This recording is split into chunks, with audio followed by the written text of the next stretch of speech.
मेरे सवाल का जवाब दीजिए जल्दी से मेरे सवाल का पॉइंटेड जवाब दीजिएगा। जो सोच कर आए मोहम्मद बोलिएगा। मुझे ये बताइए कि आप जाकिर नाइक के बारे में कह रहे हैं कि आपको उनमें कुछ गलत नहीं दिखता। जिस शख्स की इंडियन एजेंसीज को तलाश है, इस्लाम में जो वांटेड है, एक सेकेंड सवाल सुनिए, इस्लाम में सवाल सुनिए, कन्वर्जन की सजा बहुत है। रहमानी साहब सवाल सुनिए, कह रहा हूं जिस पर यह आरोप है, जिस पर धाराएं लगाई गई है कि वो नफरत फैला रहा था हेट स्पीचेस के जरिए। आवाज नहीं जा रही क्या इनको? आवाज नहीं जा रही क्या? इस्लाम कहता है सवाल सुना कीजिए। और जबरन तस्लीम अहमद रहमानी परिवर्तन की इजाजत इस्लाम नहीं देता। भाग रहे हैं, जानबूझ के नाटक कर रहे हैं सवाल ना सुनने का। सवाल तो सुनिए सर। जाकिर नाइक के खिलाफ आप बोलने को तैयार नहीं है। जाकिर नाइक वांटेड है भारतीय एजेंसी द्वारा, मनी लॉन्ड्रिंग का केस है उस पर, हेट स्पीचेस के जरिए नफरत फैलाने का मामला है उस पर, भागा फिर रहा है वो, मलेशिया में छुपा हुआ है जिस तरह की जानकारी अभी तक है। क्या ये शर्म की बात नहीं है रिजवी साहब कि मूक बधिरों को उनका धर्म परिवर्तन जबरन कराया जा रहा था और वो फोर्स्ड कन्वर्जन नहीं लग रहा है रहमानी साहब?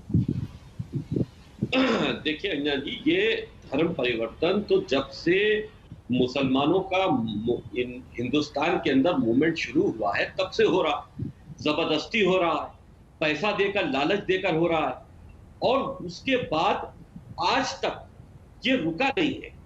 आज जैसे अभी भदौरिया जी ये बात कह रहे थे कि 4.5 साल हो गए, 4.5 साल हो गए, 4.5 साल तक चलता रहा। 5 साल पहले आप भी 5 साल की हुकूमत करके गए हो और उस हुकूमत में आपने क्यों नहीं खोला जो आज योगी जी की पुलिस ने खोल दिया।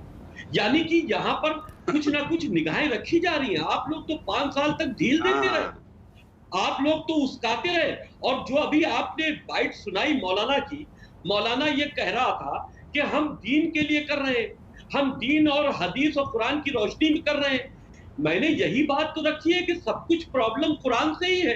कुरान से ही हेट स्पीचेस के जरिए तुम लोग धर्म परिवर्तन कराते हो, लोगों को उस्काते हो। इन कुरान के अंदर इस तरह की आयतें दी गई हैं जिसका आतंकवादी भी फायदा उठाते हैं और ये धर्म परिवर्तन करने वाले भी। नाबालिग बच्चों को अगर ये समझाओगे कि तुम इंसान हो, तुम्हें मुसलमान होना चाहिए और मुसलमान जब होगे तो तुम जन्नत में जाओगे, इस तरह की बातें करके अगर उनके कोरे दिमागों को आप मोटिवेट कीजिएगा और साथ में लालच भी दीजिएगा तो उन्हीं ने कहा कि हजारों हो चुके हैं। अन्ना जी, ये लोग साहब इसका जवाब देना चाह रहे हैं। इसके बाद आ रही हूं रहमानी साहब। अभी तो जांच शुरू हुई है, अभी बहुत से केस खुलना बाकी है। हिंदुस्तान में कहां आपने धर्म परिवर्तन कराया है पैसे देकर? मैं रोहित जी के सामने आ गया था, तारिक फतेह में उठ के चला गया था और मैं तस्लीमा नसरीन हो, तारिक फतेह हो या ये मलाउन वसीम रिजवी हो, मैं इन लोगों के साथ नहीं करता। तो आप बैठे या ना बैठे मुझे इससे कोई प्रॉब्लम नहीं है। आप बैठे ना बैठे, लेकिन जो जवाब है वो तो आपको देना ही पड़ेगा।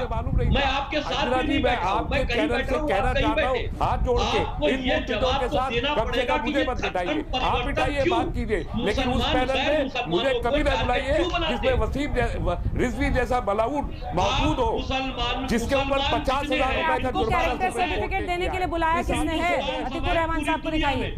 आपको इजाजत कौन दे रहा है कि आप दूसरों को कैरेक्टर सर्टिफिकेट देखिए? आईने के सामने जाइए जल्दी से। अतीकुर रहमान साहब 2 लाइन में अपनी बात कहिए, फिर ब्रेक पर जाएंगे। अतीकुर रहमान साहब। जी अंजना जी, वसीम रिजवी साहब ने डायरेक्ट कुरान पर हमला किया है। क्योंकि मैं रिसर्च करता हूं कुरान पे, इस्लाम पे, तो मैंने कम से कम पिछले 3 दिनों में 50 ऐसी आयतें निकाली हैं जो कि ये साबित करती हैं कि फोर्सफुल कन्वर्जन अल्लाह पसंद नहीं करता है। और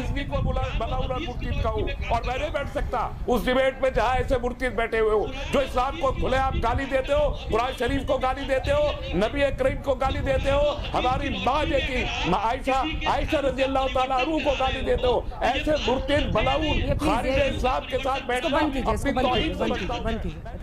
अतीकुर रहमान साहब, आप